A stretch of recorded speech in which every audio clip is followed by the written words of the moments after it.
चालत नाही. 2.5 वर्ष सरपंच आहे तू. येड्यावानी करू नको येड्या. बुंगती दिवस फिरतात, दिवस राहत नाही. सुनबाया नीट ऐका, जरा सासू सासऱ्याला त्रास द्यायचं कमी करा. 4 गुरुवार केले असतील ना, आज संपले ना. काय बावळ्याचा बाजार झाला. 4 पैकी एखाद्या गुरुवार नवऱ्याच्या बाया पडली होती का? ऐ सासऱ्याला उपाशी मारी तीन, उद्यापनाला भजी गाडी ती म्हणजे लय शानी. 4 दिवस झाले सासऱ्याला आंघोळ नाही, त्याच्या बागलात गुच्छेड झाले आणि इकडं उद्यापनाला भजी काढी ती भजी. पार्वतीनं गुरुवार केला, शंकर पिऊन आला. काय उपयोग झाला त्याचा? पार्वतीचा दणका उठलाय. दुर्गे दुर्गट भारी तुझविन संसारी, अनाथ नाती अंबे करुणा विस्तारी. शंकर आला काळ्या पिशीत मतान घेऊन, कपून टाकेन कपून. मुतला शंकर चड्डीत. पण पार्वतीनं आरती बदलवली, खाली लोटांगण मंदिराच्या.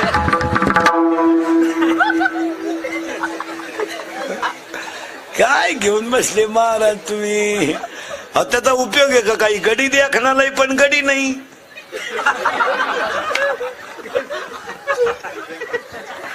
गडी देखणालाही कोणालाही वाटतं त्याचा खिस घ्यावा, पण गडी नाही ना. काय उत्तर आहे का नीट?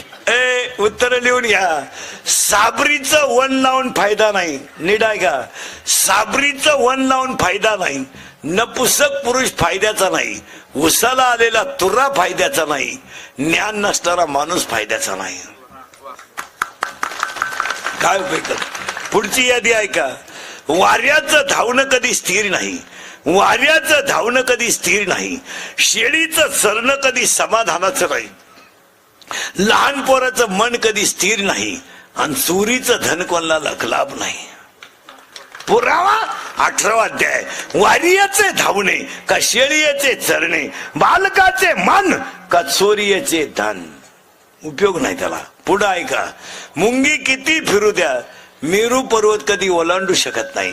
मुंगी किती फिरू द्या, मेरू पर्वत कधी ओलांडू शकत नाही. मासा किती पोहू द्या, समुद्र कधी तरू शकत नाही. पापाची लक्ष्मी किती कमवा, तुम्ही सुखानं जगू शकत नाही. पुढचे 4 वाक्य ऐका, जेवढे घुसतील डोक्यात तेवढे. नीट ऐका वाक्य. हरण्याला आग लागली की हरणाला पळून जावा सांगावं लागत नाही. अरण्याला आग लागली की हरणाला पळून जावं सांगावं लागत नाही. मुलाचा मकरंद संपला की भुंग्याला उडून जावं सांगावं लागत नाही. तुमचा खिस्सा रिकामा झाला की तुमचे मित्र तुमचे अपार दुश्मन होतात, त्यांना बाजूला काढण्याची गरज नाही. एकदा तुमचा खिस्सा रिकामा झाला आणि अंगातली ताकद संपली का तुम्ही ज्यांना आयुष्यभर पाजली सगळे कौरे क्षेत्राच्या बाहेर. जन हे सुखाचे जन हे सुखाचे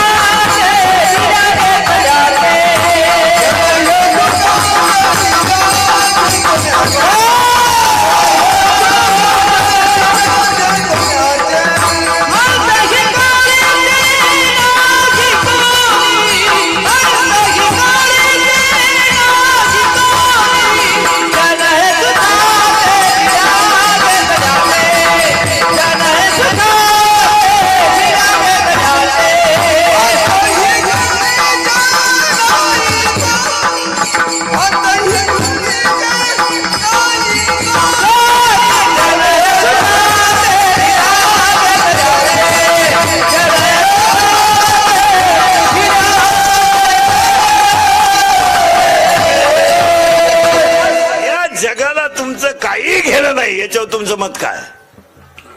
फॉर्म भरायला अख्खं गाव, प्रचाराला अख्खं गाव, रसा प्यायला अख्खं गाव. उमेदवार पडला, एकटाच घरी आला.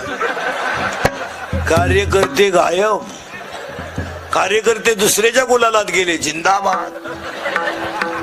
परत सकाळी याच्या घरी आले. आपलं गावच नालायक आहे, पाडलं हो तुम्हाला.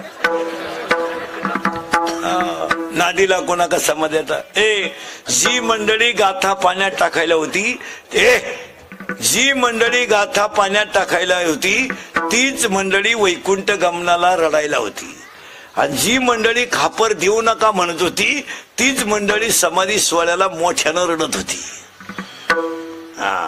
ज्या जवळच्या माणसांनी त्रास दिला तेच छत्रपती शिवाजीचे दुश्मन होते पण तेच राजे छत्रपती झाले. ज्यांना जवळच्यानी त्रास दिला ते जगद्गुरु झाले, ज्यांना समाजाने त्रास दिला ते ज्ञानियांचे राजे झाले.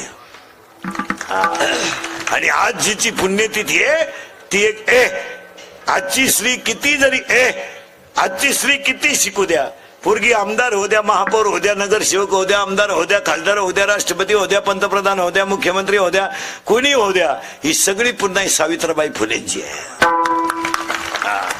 तुम्ही आता स्कूटीवर शाळेत जाता, स्कूटीवर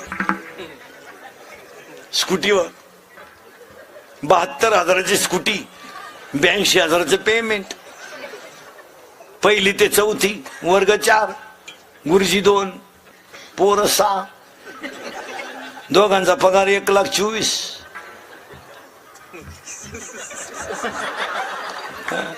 तुम्ही स्कूटीवर शाळेत जाता पण त्या बिचाऱ्या माऊलीला लोकांची मुलं शिकतात म्हणून शेण खावं लागलं तेव्हा तुम्ही स्कूटीवर आलात. त्या बिचाऱ्या माऊलीच्या अंगावर लोकांनी शेण तू उठ रे, इथून उठ काय माग सरक, कशाला खडे भेगेत होते ते उचलून आपटे बरं का मी जर परत काय विठाला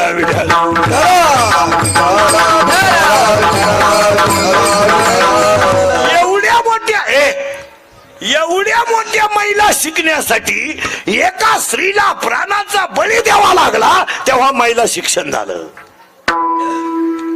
या जगाला पसायदान शिकवण्यासाठी देहांत प्रायश्चित्त नाही, स्वतःच्या आईबापाचा बळी द्यावा लागला तेव्हा पसायदान तयार झालं. कोणाच्या तरी त्यागाशिवाय देश घडत नाही. भाषणाने देश सुधरतो का? नुसती भाषणं आणायची. इंग्रज गेल्यापासून भाषणं चाललीत, परत इंग्रजी याची वेळ आली.